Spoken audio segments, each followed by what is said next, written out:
يلتقي النيلان الأبيض والأزرق في العاصمة السودانية الخرطوم، ويشقان طريقهما إلى مصر بنحو 2500 كيلومتر.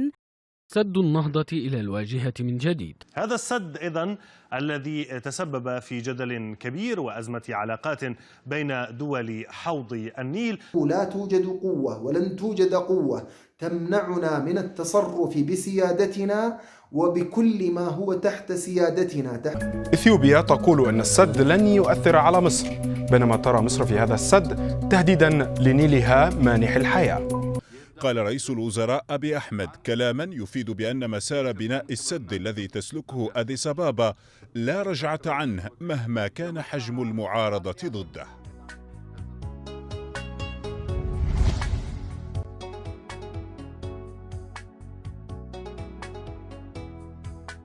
سد النهضة يعتبر من أحد أهم المشاريع القومية التي تتبناها حكومة دولة إثيوبيا بدعم كبير جدا جدا من الشعب الإثيوبي.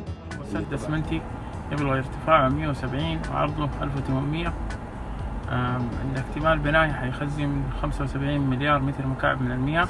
المشروع بدأ إنشاؤه في سنة 2011 ويهدف إلى توليد الطاقة والكهرباء للمنطقة بالكامل. المشروع قائم بناؤه على مجرى نهر النيل الأزرق العظيم، والذي يشكل 85% من نهر النيل.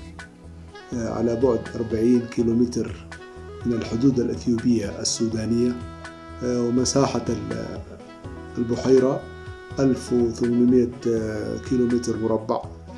يعتبر هذا السد الأول في أفريقيا والعاشر عالميا.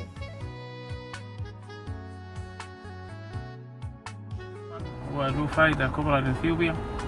أول حاجة انتشالها من الفقر ورفع مستوى إنتاج الكهرباء في البلد. 80% من الشعب بدون كهرباء، وهذا شيء مهم جدا. إقامة مشروع بهذه الضخامة حقيقة ينتج عنه تدريب وبناء قدرات وكفاءات علمية ومهنية. من فوائد هذا المشروع يعني إحياء المنطقة التي يقام عليها هذا السد. قد يتوفر من خلالها مشاريع لاستثمارات لإمداد الطاقة لدول الجوار، للسودان، جنوب السودان والصومال وجيبوتي حتى اليمن. وقد يعود ذلك بفوائد مادية على الدولة قد تستفيد منها في التنمية والتطوير لصالح الشعب الإثيوبي. بالتالي إقامة مشاريع تكاملية بين هذه الدول. طبعا عن الخلاف الحاصل على بناء سد النهضة، فيعتبر من أهم نقاطه هو خوف الحكومة المصرية أو حكومة دولة مصر من إعادة تقسيم حصص مياه النيل، وهو استناد دول مصر والسودان على اتفاقيات استعمارية غير مبرمة من دول الحوض أمثال إثيوبيا، ويستندان على اتفاقيات تعطي أحقية الفيتو للدولتين لنقض أي مشروع أو حقية لاستخدام نهر النيل.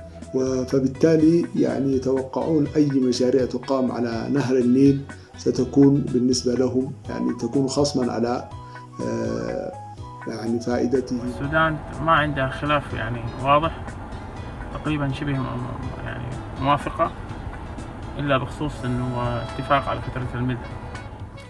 لنرى حجم عدم المساواة في استهلاك الفرد الإثيوبي والمصري. الفرد الإثيوبي يستهلك من الماء سنويا 125 متر مكعب، أما مصر أو الفرد المصري يستخدم 500 متر مكعب.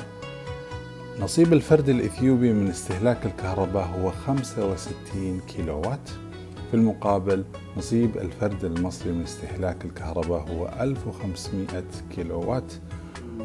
الموقف المصري حقيقة غير مشروع، لأنه هذه موارد يعني أوجدها الله عز وجل حتى يستفيد منها الجميع. لا مبرر للتخوف الذي يعني يشاع في وسائل الإعلام، وبالإمكان أن نتعاون جميعا ونصل إلى فوائد مشتركة يستفيد منها الجميع. يابا